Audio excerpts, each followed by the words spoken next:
Sir அந்த நெல்லையில் ஆணவ கொலை அது போக போக வந்து பல்வேறு ஆச்சரியப்படக்கூடிய விஷயங்கள்லாம் வந்து வெளியில் வந்துட்டு இருக்கு. இப்பெல்லாம் இருந்திருக்குமா இல்லை இப்பெல்லாம் இருந்திருக்கு அப்படிங்கிற மாதிரிலாம் வருது. எப்படி பார்க்குறீங்க? தூத்துக்குடி ஆறுமுகமங்கலம் ஏரலுக்கு அருகில் இருக்கிற அற்புத கிராமம். பலதரப்பட்ட சமூகங்கள் வாழ்கிற கிராமமாக அது இருக்கிறது. தமிழ்ச்செல்விக்கும் சந்திரசேகருக்கும் பிறந்த மூத்த மகன். படிப்பிலே சற்று சுட்டித்தனம். அவன் நன்றாக படித்து அண்ணா பல்கலைக்கழகத்தில் தங்கப்பதக்கம் வெல்லுகிற அளவிற்கு தன்னுடைய பாடத்தில் கவனம் செலுத்தி படித்து வந்து சென்னையில் ஒரு தனியார் நிறுவனத்தில் சுமார் 1,78,000 ரூபாய் சம்பளம் வாங்கக்கூடிய அளவிற்கு அவன் வளர்ந்திருக்கிறான். தமிழ்ச்செல்வி அவருடைய தாயார் ஆறுமுகமங்கலத்தில் இருக்கிற ஊராட்சி ஒன்றிய தொடக்கப்பள்ளியில் இடைநிலை ஆசிரியர், அரசு ஊழியர். அவருடைய அப்பா ஊராட்சி மன்ற தலைவராக பதவி வகித்தவர். அவருடைய அப்பாவுக்கு அப்பா கிட்டத்தட்ட 20 ஆண்டுகளாக அந்த ஊரிலே கிராமத்தினுடைய பஞ்சாயத்து தலைவர். செல்வந்தர்களாகவே இருக்கிறார்கள். தம்பிக்கு தோன்றியது 10 ஆண்டுகளுக்கு முன்பு ஒரு காதல். சேதுபதினு ஒரு படம் வந்துச்சு தெரியுமா? விஜய் சேதுபதி நடித்த படம். அந்த படத்தை பார்ப்பதற்கு 2 பேருமே போய் தியேட்டரில் உட்காந்து கட்டி பிடிச்சி முத்தம் கொடுத்து படம் பார்த்த காட்சிகள். சென்னைக்கு வந்ததற்கு பிறகு மெரினா கடற்கரையில் 2 பேரும் அளவலாவி கடற்கரையில் குளித்த காட்சிகள். வண்டலூர் ஜூமில் போய் கருங்குரங்கை பார்த்து ரசித்த காட்சிகள். இதையெல்லாம் தாண்டி மகாபலிபுரத்தில் போய் அறை எடுத்து தங்கி ஆனந்தமாய் குளித்து விட்டு ஆனந்தமாய் படுக்கையில் இருந்த காட்சி. அந்த பொண்ணு இன்னைக்கு சொல்கிறாங்க, எனக்கு கவினை யாருன்னே தெரியாது. தருமபுரி நாயக்கன் கொட்டாய் கலவரத்தில் என் தம்பி இளவரசனை இழந்ததற்கு பிறகு திவ்யாவுடைய வாழ்க்கை சீரழிந்து கிடப்பதை இந்த தேசம் அறியும் என்றே நான் கருதுகிறேன். இன்றைக்கி இந்த பொண்ணுக்கு அதே நிலைமை வந்துருச்சு. இந்த பெற்றோர்கள், அந்த பொண்ணோட பெற்றோர்கள் சரவணகுமார், கிருஷ்ணகுமாரி, மணிமுத்தாறு பெட்டாலியனில் 2 பேருமே வேலை செய்கிறாங்க தனித்தனியாக. சப் இன்ஸ்பெக்டர் 2 பேர். சரவணகுமார் காவல்துறையில் பணியாற்றி சாதி வெறி விடுத்தராக இருக்கிறான். சாதி நோய் பித்தன். அங்கே யார் பணிக்கு சேர்ந்தாலும் அவன் என்ன சாதின்னு கேட்கக்கூடிய அளவுக்கு இருக்கிறவன் இந்த அயோக்கிய பேர் சரவணகுமார். யார்? இந்த போலீஸ்காரன் சுர்சிதா, 23 வயசு பையன். நான் அடிக்கடி சொல்லுவேன், இந்த காவல் நிலையங்களில் பணியாற்றக்கூடிய அயோக்கியர்கள் நிறைய பேருக்கு சாதி வெறி பிடித்து போய் திரிகிறார்கள். இது கலைக்கப்பட வேண்டும் என்று நான் தொடர்ந்து பேசுகிறோம். ஒரு தமிழ் தேசியவாதியாக இருந்து கொண்டு, உண்மையான தமிழ் தேசியவாதியாக. இங்கே போலிகள் நிறைய பேர் திரிகிறான் தமிழ் தேசியங்கிற போர்வையில். நான் அவமானப்படுகிறேன் இது போன்ற சம்பவங்களுக்கு. எங்கோ உலக பந்தின் பூமியில் உட்கார்ந்து கொண்டு மூலையில் தமிழ்நாட்டு சம்பவங்களை பார்த்து வெட்கி தலைகுனிகிற நிகழ்வுகளை கண்டு கொண்டிருக்கிற என் இனமானத்துடைய தேசிய தலைவன் பார்வையில் என்று நான் பேசுகிறேன். அருவருப்பாக இருக்கிறது நாட்டில் வாழ்வதற்கு.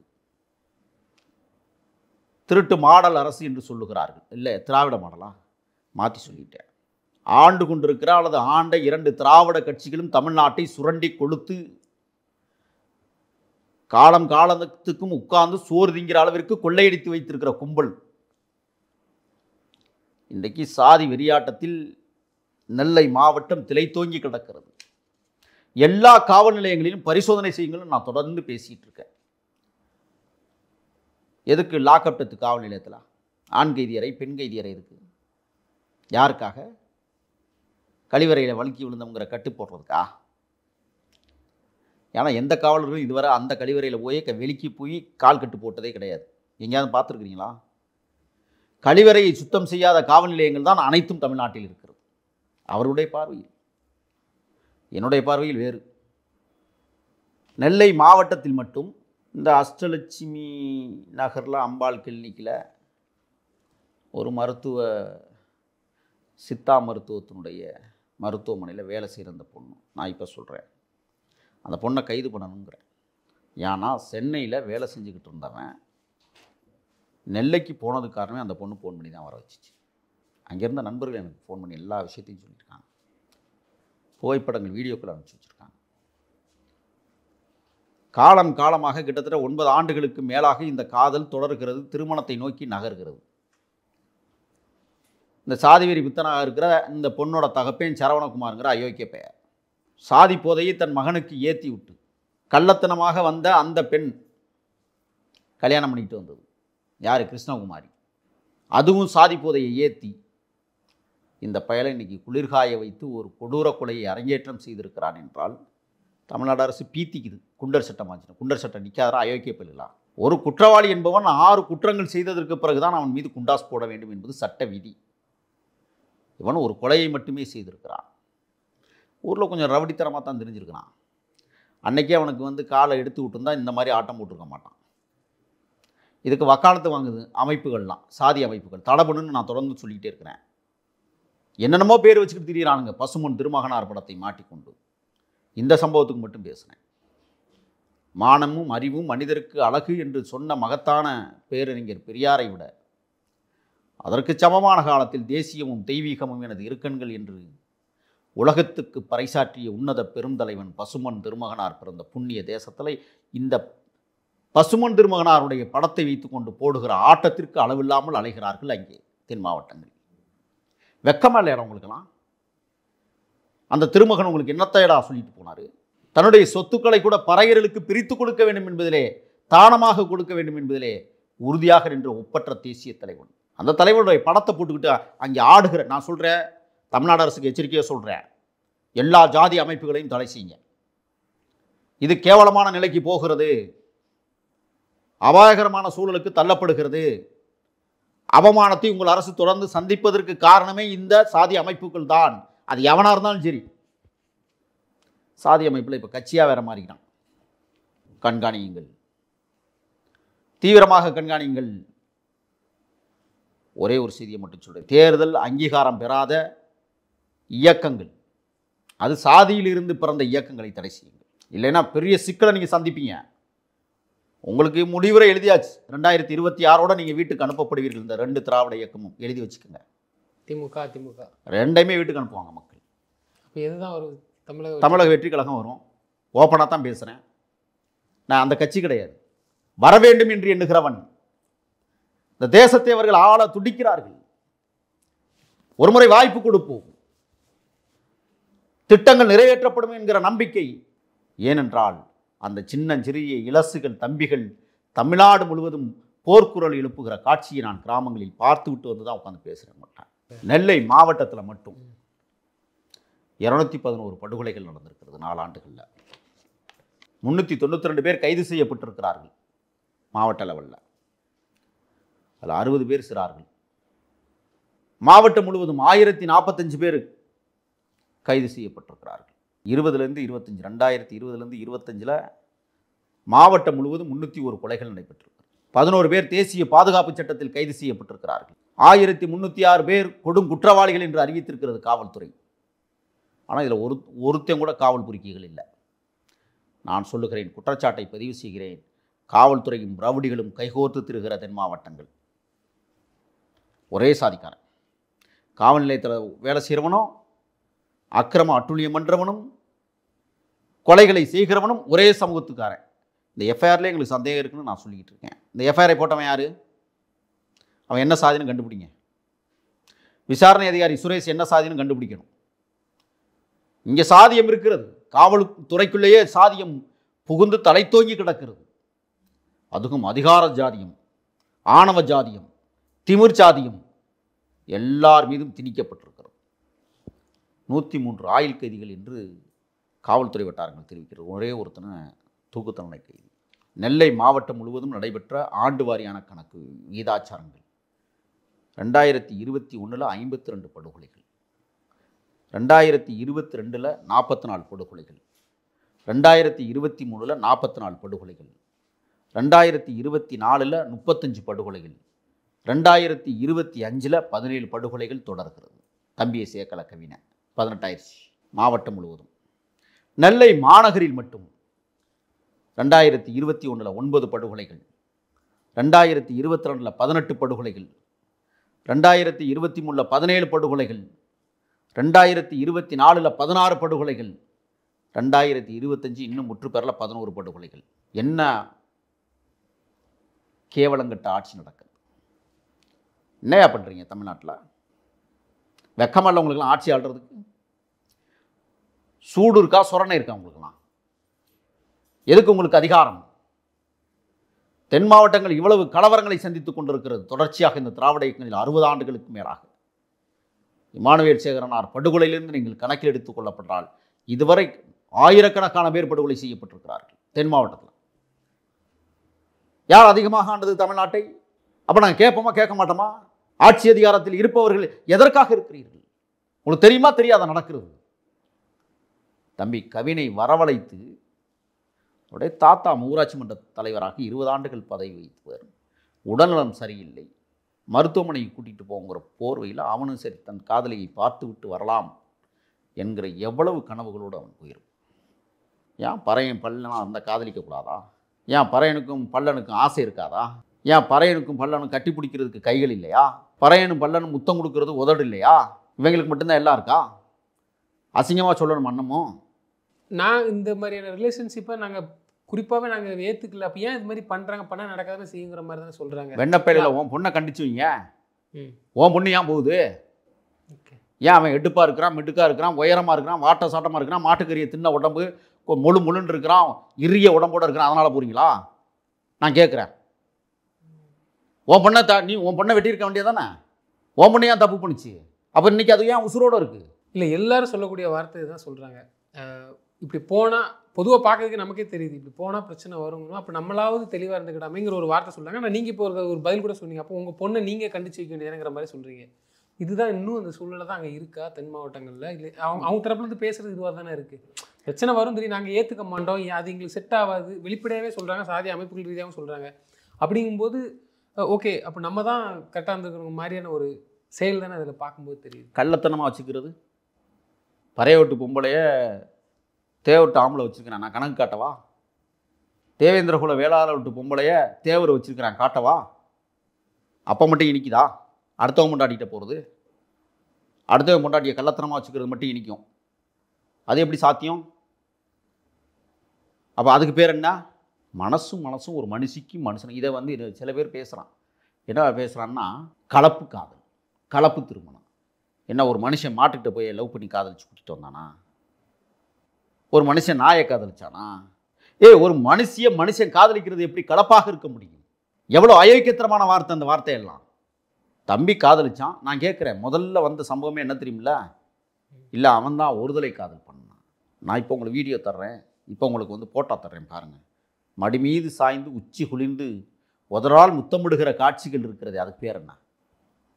கேக்கு வெட்டி ஒருவருக்கொருவர் ஊட்டி கொண்டு மகிழ்ந்த தருணம், உதடுகளால் கொள்ளக்கூடிய காட்சி பதிவுகள் இருக்கு. அதுக்கு பேர் என்ன?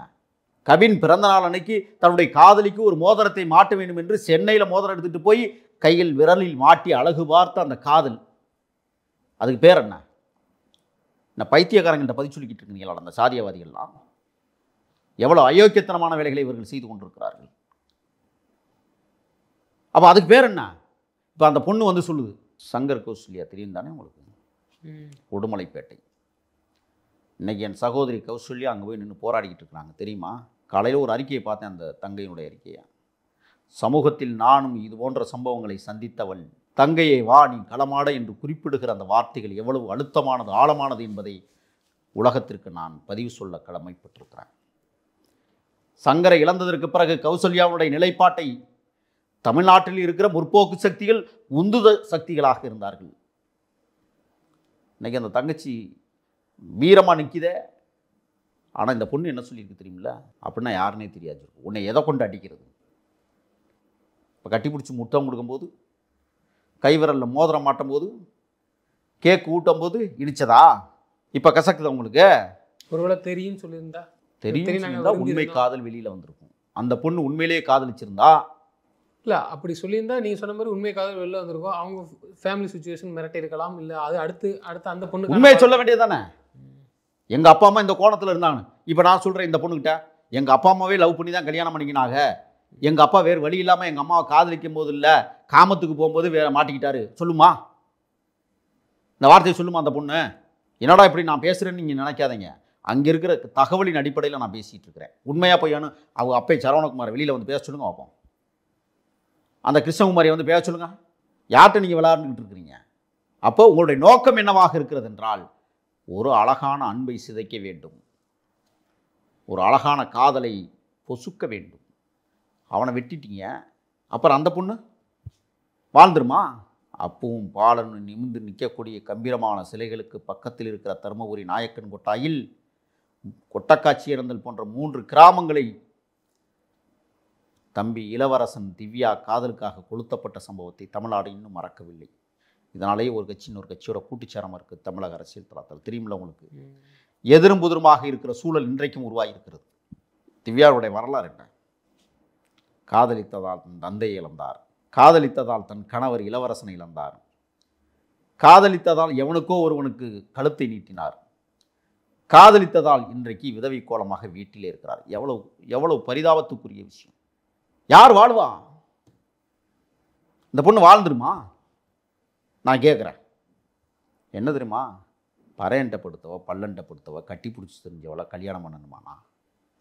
யோசிப்பானா? இவ்வளவு சாதி புத்தி. இந்த சாதி புத்தி அங்கேயும் சாதி புத்தியாக வருங்கிறீங்க. வருமா வராதா? ஏண்டி என்ன பல்ல பெல்ட்டே பொறுத்தவ நீ என்ன பெரிய பெரிய இதா பேசுவானா பேச மாட்டானா? அப்போ அந்த பொண்ணோட வாழ்க்கை யார் தீர்மானிப்பது? இதுக்கு தான் சொல்கிறேன், அங்கே இருக்கிற இந்த சாதி அமைப்புகளை, சாதிய சங்கங்களை உடனடியாக தடை செய்யப்பட வேண்டும். முடிஞ்சவனை எல்லாம் தூக்கி உள்ள வைங்க. அந்த தலைவர்னு சொல்லிக்கிட்டு தெரியவனெல்லாம் ஏதோ 4 வார்த்தை தெரியுங்கிறக்க நாக்க போட்டு நக்கிக்கிட்டு மைக்கில் பேசிகிட்டு இருக்காங்க. இன்றைக்கு தம்பியினுடைய பிரேதத்தை வாங்க மறுக்கிற அந்த குடும்பம் SC/ST ஆணையத்திலேருந்து 6 லட்ச ரூபா செக்கு கொடுத்து விட்டாங்க, திருப்பி அனுப்பிச்சி விட்டாங்க. எங்களுக்கு நிதி வேண்டாம், நீதி தான் வேண்டும். நாம் பேசி கொண்டிருக்கிற நேரத்தில் அரசியல் கட்சிகளுடைய ஒரு சில தலைவர்கள் அங்கே முகாமிட்டிருக்கிறார்கள். காலையில் வந்து விடுதலை சிறுத்தைகள் கட்சி சார்பிலே சங்கத்தமிழன் அங்கே போய் நின்றுட்டார். தமிழக வெற்றி கழகத்தின் சார்பிலே அந்த மாவட்டத்தினுடைய செயலாளர் ஒரு பெண்ணை போட்டிருக்காங்க, களத்தில் நிற்கிறாங்க.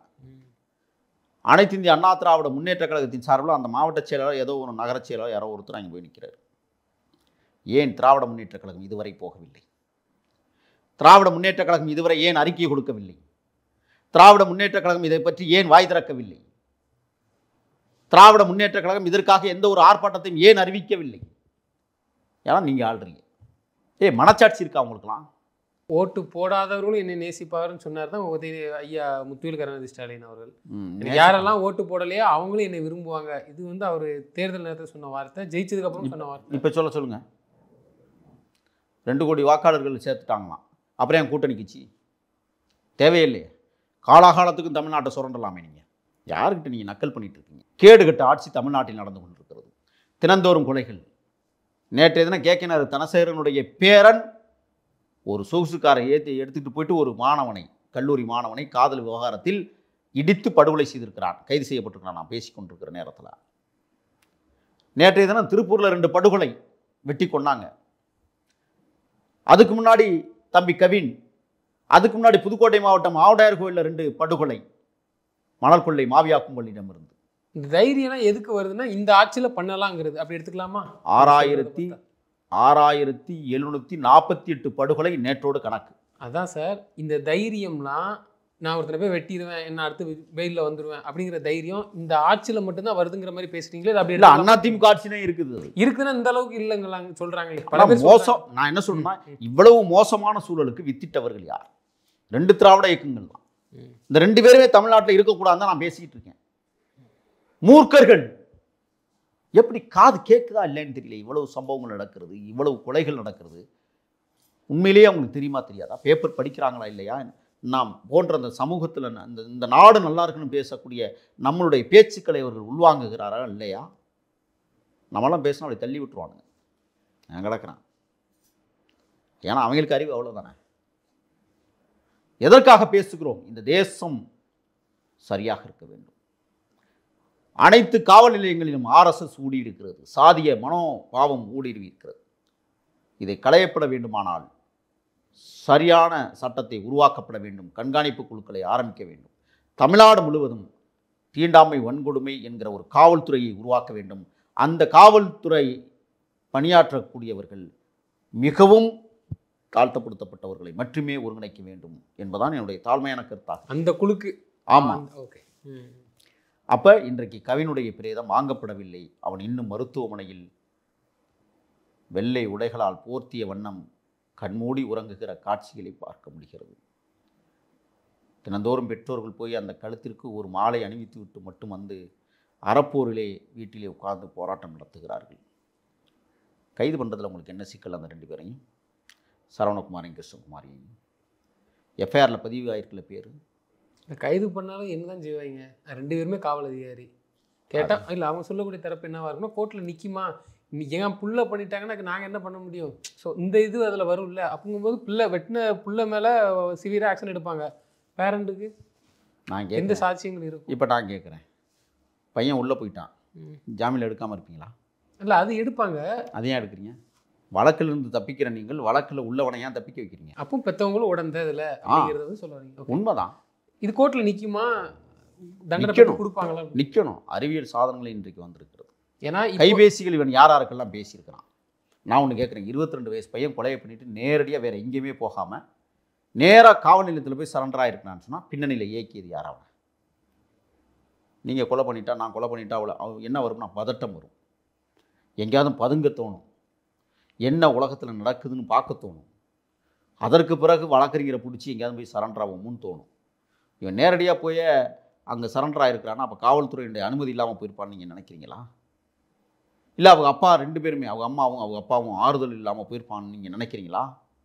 அவன் கடைசியாக வெட்டிட்டு என்ன சொல்கிறான்? இனிமே தான் எங்கள் அப்பா அம்மா நிம்மதியாக இருப்பாங்கன்னு சொல்கிறான். அப்படின்னா என்ன அர்த்தம்? அப்படின்னா என்ன வாக்கியம்? அப்போ இவ்வளோ நாளாக நிம்மதி இழந்து போயிருக்காங்க. தினந்தோறும் புலம்பலாக இருந்திருக்கு வீட்டுக்குள்ளே. இந்த பொண்ணு இப்படி எல்லாம் பண்ணுறானே, உன் பொண்ணை வெட்டி கொள்றா. பெத்தி இல்லை, வளர்த்தி இல்லை, பல்லனை போய் காதலிச்சிருச்சு, பறையனை போய் காதலிச்சிருன்னு சொல்லி உன் பொண்ணை வெட்டி கொள்ளு. எவனோ பெத்த பிள்ளைய நீ ஏன்டா வெட்டி கொள்றா? அவன் மட்டுமா வந்து காதலிச்சான்? அவன் மட்டுமா வந்து கையை பிடிச்சிருந்தான்? அவன் மட்டுமா கடற்கரைக்கு கூட்டிகிட்டு போய் கட்டி பிடிச்சிட்டு முத்தம் கொடுத்துக்கிட்டு இருந்தான்? உன் பிள்ளை போகலையா? வலுக்கட்டாமல் எடுத்துகிட்டு போனானா? உங்களுடைய நோக்கம் என்னவாக இருக்கிறது? சாதியவாதிகளை உடனடியாக கைது செய்யுங்கள். சரவணகுமாரையும் கிருஷ்ணகுமாரையும் கைது செய்யாத வரை அந்த பெற்றோர்கள் போராட்டம் தொடரும் என்று அறிவித்திருக்கிறார்கள். ஒரு தமிழ் தேசியவாதியாக இருந்து கொண்டு தலைகுனிவோடு பேசுகிறேன். இவ்வளவு கொடூரமான காட்சிகள் தமிழ்நாட்டில் தொடர்கிறது என்கிற வெக்கத்தோடு பேசுகிறேன். அந்த பெற்றோர்களுக்கு நாங்களும் துணை நிற்போம். தொடர்ந்து தங்களது கருத்துக்களை பயணிக்க நன்றி சார். நன்றி.